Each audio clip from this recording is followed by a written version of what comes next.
নমস্কার বন্ধুরা, শুভ দুপুরে অনেক অনেক শুভেচ্ছা জানিয়ে সবাইকে শুরু করলাম আমার রান্না। আজকে রান্না হচ্ছে, এখানে হচ্ছে ভেজ মাংস, যেটা হচ্ছে সয়াবিন, আর এখানে হচ্ছে মাছের ঝোল। তো মাছ ভাজা শুরু করে দিয়েছি, রুই মাছের ঝোল হবে, আলু আর শিম দিয়ে হবে। শীতকালের বেলা দেখতে দেখতেই বড় হয়ে যায়, কখন সময়টা পার হয়ে যায় বুঝতেই পারি না। একে তো লেপের নিচ থেকে উঠতে ইচ্ছে করে না, তারপরে ওঠার পর বাইরে যেন রোদ আসেই না। আর গরমকালে এই রোদগুলোকেই না ডাকতেই চলে আসবে গায়ের মধ্যে এসে। এখানে আলুটা অনেকটাই কাটা হয়ে গেছে, তো আলুটা কিছু তুলে রাখছি। আর এখানে দেখুন কড়মড় করে বেশ লাল লাল করে মাছগুলোকে ভেজে নিয়েছি। সব কটা মাছ আমার ভাজা হয়ে গেছে সমানভাবে। এই সময় রান্না করতে কিন্তু বেশ ভালোই লাগে, কেননা একটুখানি আলু আর তাপ পাওয়া যায় রান্না করার সময়। তো রাঁধুনিটা বাড়ির গিন্নিরা এই সময় বেশ ভালোভাবে উপভোগ করতে পারে, বিশেষ করে রাত্রিবেলাটায়। তবে কি, একবার যদি খাটের ওপর বসে যাওয়া যায় লেপটা টেনে, তাহলে আর মনে হয় না যে রান্নাঘরে যাই। তখন মনে হয় যে না খেয়ে শুয়ে পড়ি, না খেয়ে ঘুমিয়ে পড়ি। কেননা শীতকালে একটু আলসেমিটা একটু বেশিই লাগে। আর শীতের বেলাটা এটা হচ্ছে শীত ঘুম যাকে বলে, আলসেমিটা একটু বাড়িয়ে দেয়। তো আমি এখানে জিরে ধনে লঙ্কা দিয়ে দিয়েছি, একটুখানি কাশ্মীরি লঙ্কা দিলাম আর কাঁচা লঙ্কা দিলাম।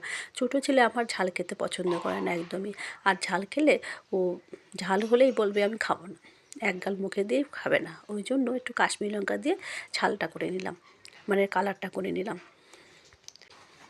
মশলাটা ভালোভাবে কষা হয়ে গেছে, এবার একটু জল দিয়ে দেবো, সামান্য পরিমাণে জল দেবো, বেশি ঝোল করব না। কেননা শীতকালে বেশি ঝোল না হলেও চলে। অনেকটা সবজি হয়েছে সকালবেলায় দেখেছেন, সেই সবজিটা রয়ে গেছে। তো এখানে একটু আলু আর শিম আছে, তো অল্প হলেই হয়ে যাবে। আর বাচ্চারা কতটুকু খাবে, বড় ছেলে আমার মাছ খায় না। মাছ খায় না বলতে ওই জন্য ওর সয়াবিন হচ্ছে আর কি। তো অনেক কটাই মাছ হয়েছে, একটু বাড়তি থেকেও যাবে বোধ হয়, কেননা 3জন মানুষ মাছ খাবো আর কি। আমি, শাশুড়ি মা আর ছোটো ছেলে, এই 3জনের জন্যই আজ মাছের ঝোল হচ্ছে। তো ঝোলটা হয়ে গেছে, এবার আমি সয়াবিনটা করে নেব। আর শীতকাল একটু ধনেপাতা কুচি থাকবে, সেটা একটু দিয়ে দিলাম ওপরেই। তো কেমন লাগছে একটু ভিডিওটা জানাবেন কিন্তু অবশ্যই। আর হয়তো কিছুদিনের জন্য সবাইকে আমি লাইক কমেন্ট ঠিকভাবে করতে পারছি না, একটু ব্যস্ত থাকার কারণে, কারণ ছোটো ছেলের পরীক্ষা চলছে। আর একটাই পরীক্ষা বাকি আছে, যেটা হচ্ছে জন্মের মতন ভয় পায়, সেটা হচ্ছে অঙ্ক।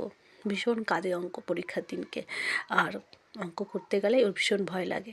আর যে সাবজেক্টের প্রতি বাচ্চাদের ভীতি থাকে, ভয় থাকে, সেই সাবজেক্টটা কিন্তু ওরা কম বোঝে, কম পারে। এই দেখুন, আপনাদের সাথে কথা বলতে বলতে আমার তেলের মধ্যে আলুগুলো ভাজা হয়ে গেছে। এখানে দিয়েছিলাম তেজপাতা, গোটা জিরে ফোড়ন দিয়ে আলুগুলোকে ভেজে নিয়েছি, একটু সয়াবিন সেদ্ধ করে নিয়েছিলাম, সেইগুলোকে দিয়ে দিলাম। আর এটা হবে লাল লাল কষা কষা। আমার 2 ছেলে 2 রকম, এক ছেলে ঝাল একদমই খাবে না, আর এক ছেলে ঝাল ভীষণ খাবে। আর শীতকাল বলে কথা, আমারও ভীষণ ঝাল খেতে ভালো লাগে। তো পেঁয়াজ আদা রসুন বাটা দিয়ে দিয়েছি, এটাকে ভালোভাবে কষিয়ে নিচ্ছি। আর বেশ লাল লাল করে ঝাল ঝাল করে করবো। এর মধ্যে কাশ্মীরি লঙ্কাও পড়বে আর এমনি লঙ্কা গুঁড়োও পড়বে। কালারফুল হবে আর গ্রেভিটা ভালো হবে, তবেই খেতে ভালো লাগবে।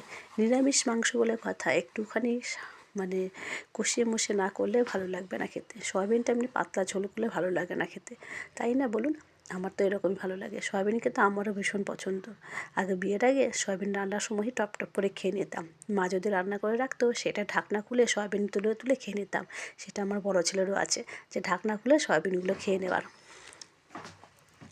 তো যাই হোক, রান্না করতে করতে কথা বলতে বলতে অনেকটাই মশলাটা কষিয়ে গেছে। এবার একটু সামান্য পরিমাণে জল দিয়ে দিচ্ছি এর মধ্যে। তো একটু জল দিয়ে দিচ্ছি, দিয়ে চাপা দিয়ে দেবো আলুগুলোকে সেদ্ধ করার জন্য। নতুন আলু উঠেছে কি দেখবেন, এই আলুগুলো একটু শক্ত থাকে, সেদ্ধ হতে টাইম লাগে। খেতে বেশ ভালোই লাগে, তবে ওই শক্ত থাকে বলে অনেক সময় অনেকের পছন্দ না। তবে আলু মাখার ক্ষেত্রে কিন্তু পুরনো আলুটা বেশ ভালো লাগে। নতুন আলুতে আলু সেদ্ধ মাখা ভালো লাগে না, তাই না বলুন?